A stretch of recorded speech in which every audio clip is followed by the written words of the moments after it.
Baik, Bismillahirrahmanirrahim. Assalamualaikum warahmatullahi wabarakatuh.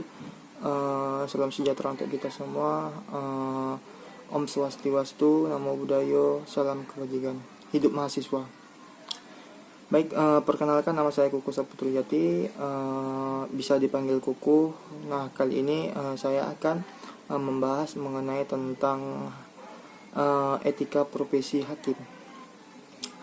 Nah, berbicara mengenai tentang etika profesi hakim, tentu kita menuju kepada hakim terutama.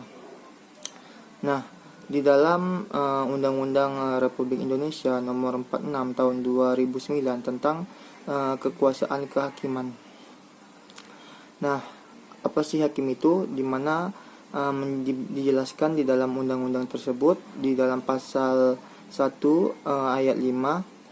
Hakim itu adalah hakim pada Mahkamah Agung dan hakim pada badan peradilan yang berada di bawahnya dalam lingkungan peradilan umum, lingkungan peradilan agama, lingkungan peradilan militer, lingkungan peradilan tata usaha negara, dan hakim pada pengadilan.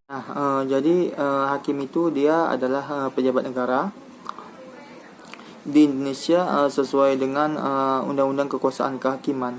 Hakim itu dia terdiri atas hakim di Mahkamah Agung Republik Indonesia dan peradilan di bawahnya, serta hakim di Mahkamah Konstitusi.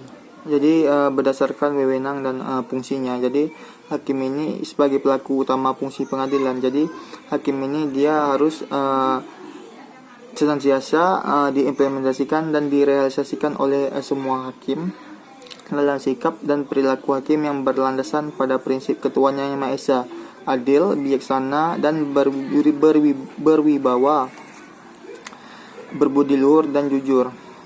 Ketakwaan kepada Tuhan Yang Maha Esa yang melandasi prinsip-prinsip kode etik dan pedoman perilaku hakim. Jadi hakim ini bermakna pengalaman tingkah laku sesuai dengan agama dan kepercayaan masing-masing menurut dasar kemanusiaan yang adil dan beradab. Ketakwaan kepada Tuhan Yang Maha Esa ini akan mampu mendorong hakim untuk berperilaku baik dan penuh tanggung jawab sesuai ajaran dan tuntutan agama dan kepercayaan yang dianutnya. Jadi kewajiban hakim itu untuk memelihara kehormatan dan keluhuran martabat serta perilaku hakim ini sebagaimana ditentukan dalam peraturan perundang-undangan. Dia harus diimplementasikan secara konkret dan konsisten, baik dalam menjalankan tugas yudisialnya maupun di luar tugas yudisialnya.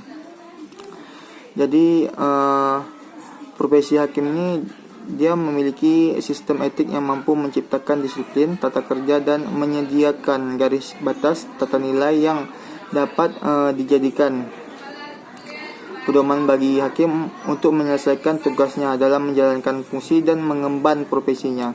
Jadi kode etik dan pedoman perilaku hakim ini merupakan panduan keutamaan moral bagi hakim baik dalam menjalankan tugas profesinya maupun dalam hubungan kemasyarakatan di luar kedinasan. Hakim sebagai insan yang memiliki kewajiban moral untuk berinteraksi dengan komunitas sosialnya, juga terkait dengan norma-norma etik dan adaptasi kebiasaan yang berlaku dalam tata pergaulan masyarakat. Namun demikian, untuk menjamin terciptanya pengadilan yang mandiri dan tidak memihak, diperlukan pula pemenuhan kecukupan sarana dan prasarana bagi hakim baik selaku penegak hukum maupun pemenuhan kecukupan sarana dalam sebagai warga masyarakat. Nah, jadi hanya itu yang saya dapat sampaikan. Semoga apa yang saya jelaskan tadi dapat bermanfaat bagi orang-orang dan terutama teman-teman saya. Sekian dari saya. Assalamualaikum warahmatullahi wabarakatuh.